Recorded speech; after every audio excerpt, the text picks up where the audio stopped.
What's up guys, IdahoBassBrothers here, and today we're just fishing a pond that I fish a lot, and we're going to be topwater frogging, and we're going to be flipping worms all day, and that's about it. We're kind of in the middle of a storm system here, so hopefully that doesn't affect the fishing too much, but it should be a pretty good day, so I'll see you guys on the water.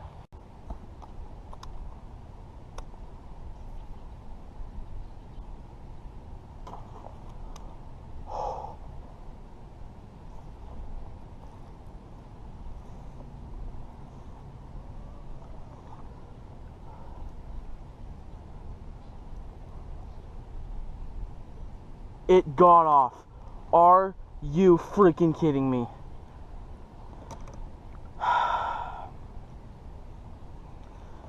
Did you hear that?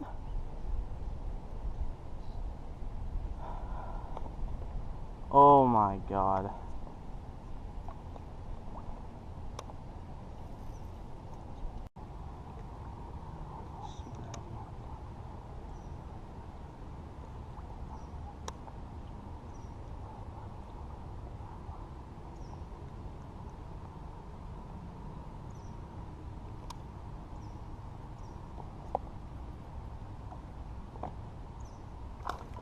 And it got off. Dang it. Whew. Missed 2 fish today. That's not good.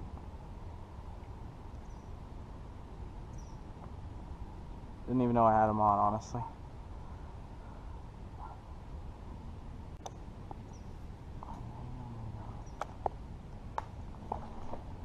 Oh, there we go. There we go, there's...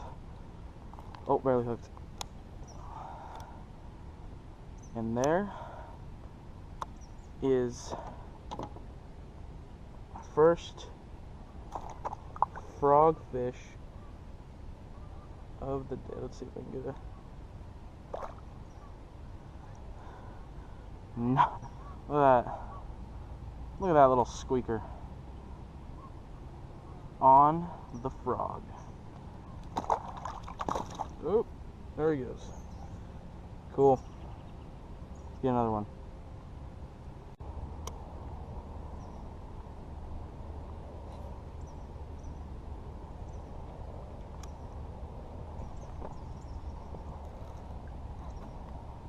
Oh. Keep tension, keep tension, keep tension, keep tension.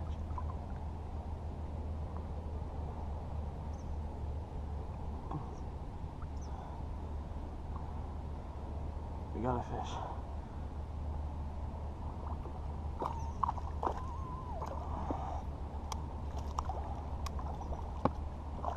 And booyah.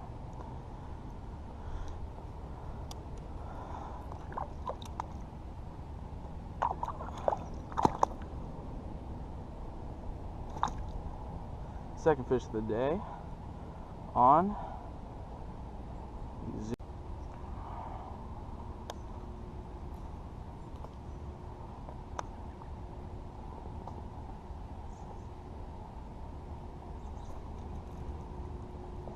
Oh, I thought he didn't have it, but he does. Second frogfish.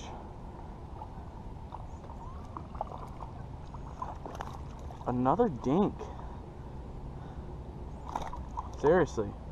I'm not sure what's going on today. Dink. Oh God, he's barely hooked.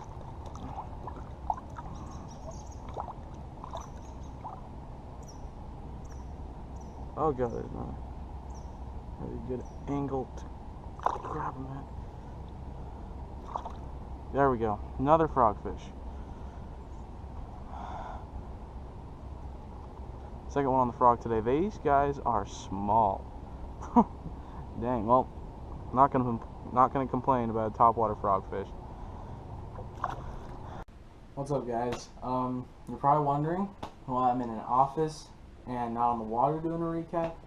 Well, the reason is because my GoPro died. So basically, what you guys missed was I think I caught 2 more frogfish and 3 more fish on the Trickworm, and they were all dinks, so no surprise there. But yeah, that's pretty much it. So you didn't miss a lot, but I did want to do a recap, so I'm going to do that now, and I'm going to show you guys not only the lures but the rods and reels. So let's get right into that. The first setup I used was this is a 7-foot medium heavy rod with a 6:4 to 1 gear ratio reel, and this was used for the Trickworm and Senkos and stuff. But I also use this for crankbaits and pretty much everything else, besides frogs and jigs. And I'll get to that in a second. But yeah, I had a lot of success today with the Trickworm, which I usually do. It's a confidence bait for me. I know that pretty much any pond I go to, any river, any body of water that holds bass, the Trickworm will probably work.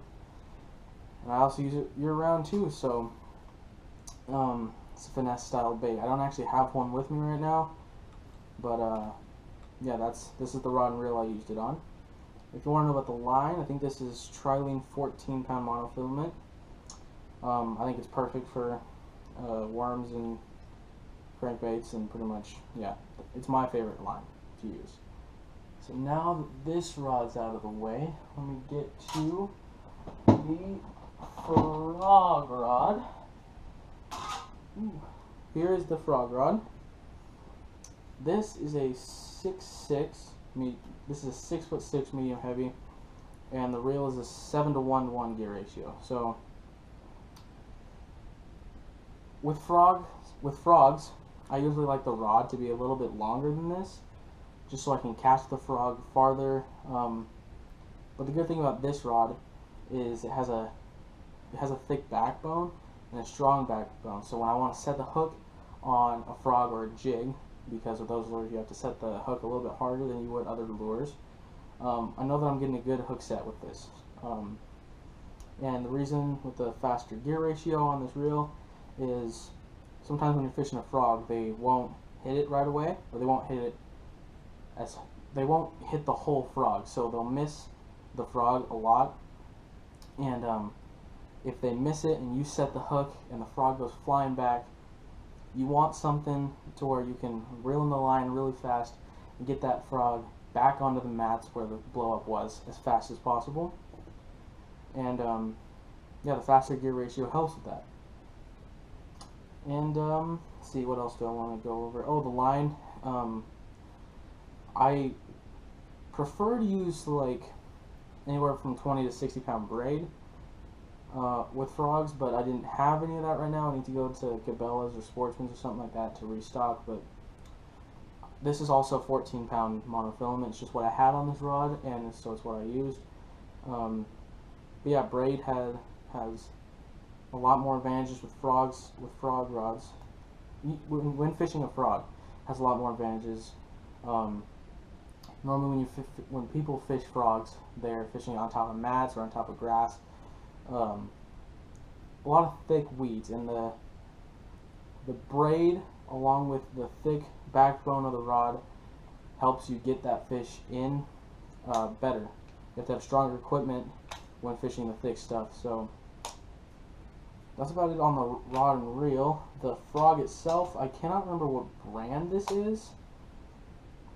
Hold on. Okay. Off the top of my head, I can't remember what brand this is. Yeah, I don't know. There's a couple modifications to the frog. I'm not going to go over all of them, but the main one, if you notice, is the legs on this frog are really short.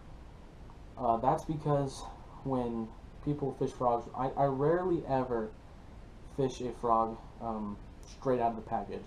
A lot of times you get frogs where the legs are super long, and while it may look good in the water, the problem with that is when the fish, if you're fishing this on top of the water and a bass comes up, sometimes they will, most of the time actually, they will just grab a hold of the legs. And when you have those long legs, they have more to grab onto and bring it down. You set the hook, you miss the fish. So the shorter legs makes it to where the bass has less of the frog to grab onto. So more than likely when they, when they blow up on the frog, they will blow up and their mouths will hit the back of it. You set the hook, you get the fish. So that's the reason for the short legs. And I'll probably make a video on lure modifications, because there's a lot you can do with frogs and various crankbaits and worms and everything. There's a lot of modifications you can use, so I think that would be a pretty good video idea. But that's about it for the setup, for the equipment I was using. So I don't think there's really much else. So I guess I'll see you guys on another episode soon. So see you guys.